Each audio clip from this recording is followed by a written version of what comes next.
Olá, eu sou a Letícia Soares, da Paradox da Gestão Cultural, e eu estou aqui para compartilhar com vocês os resultados de processo de um projeto que foi contemplado pela Lei Aldir Blanc de 2020. Esse projeto foi um inventário participativo do patrimônio histórico de São Bernardo do Campo. Ele foi contemplado no edital Memória e Patrimônio em Ação da nossa cidade. Enquanto resultado desse processo, a gente vai apresentar para vocês 3 vídeos. Esse primeiro, que a gente vai comentar um pouco sobre as nossas escolhas metodológicas e o que é um inventário participativo do patrimônio.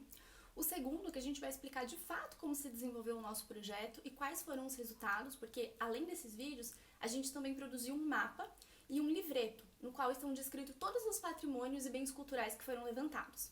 E no terceiro vídeo, a gente mostra para vocês como mobilizar todo esse conteúdo que foi produzido por nós dentro da sala de aula. O que seria então o inventário participativo?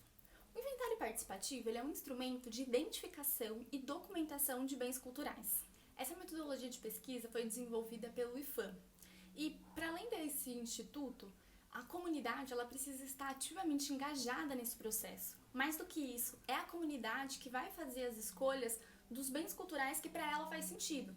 Então, a comunidade ela é protagonista em todas as ações, desde a identificação desses bens culturais, a sua documentação e depois a um possível processo de tombamento.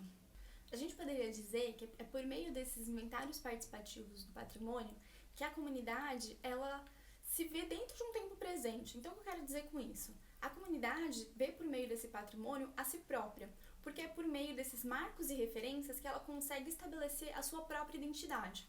Só que acontece que nem todas as pessoas se relacionam com esses bens culturais da mesma forma. E também ao longo do tempo a gente muda a perspectiva tanto de relacionamento quanto de entendimento daqueles bens. E é justamente por isso que a visão de patrimônio ela mudou ao longo do tempo. Se a gente pegar, por exemplo, nos anos 30, quando o IFAM é criado, na época inclusive ISFAM, a noção de patrimônio que se tinha ela era diferente. Era considerado patrimônio naquele momento objetos e bens que tinham relações a fatos memoráveis do Brasil. Percebe-se a partir dos anos 80, a partir da promulgação da Constituição, uma mudança de paradigma do entendimento do que é patrimônio. Com a Constituição e a questão da democracia, a perspectiva de patrimônio ela foi ampliada. Então começou a se considerar patrimônio também os bens imateriais. E isso faz com que a comunidade ela esteja muito mais envolvida nesse processo. Ela enquanto agente do próprio patrimônio. Que tipo de inventário participativo as diferentes comunidades poderiam escolher? Existem diferentes possibilidades. Podem existir inventários participativos temáticos. Então, por exemplo, a comunidade escolhe uma festa ou uma manifestação cultural que seja significativa para ela e ali ela vai elencar quais são os bens culturais que estão relacionados a essa festa. Então, vou dar um exemplo aqui. Se fosse, por exemplo, uma quadrilha. A comunidade quer fazer um inventário participativo da quadrilha que ele é ali muito peculiar. Então a gente poderia pensar nos tipos de roupa, nas cantigas, nas canções e fazer um inventário participativo só com esse recorte.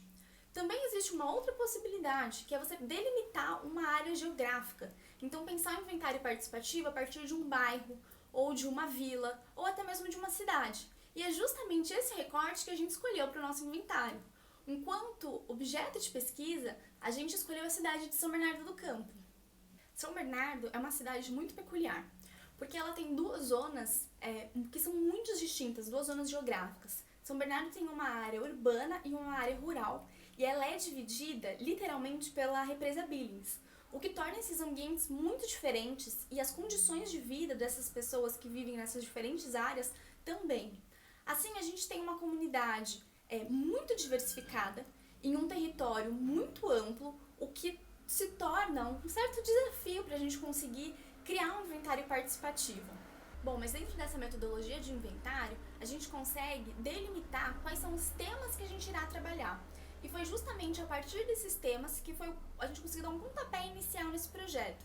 E é sobre isso e a metodologia que a gente usou dentro do inventário participativo de São Bernardo que eu vou comentar com vocês no próximo vídeo.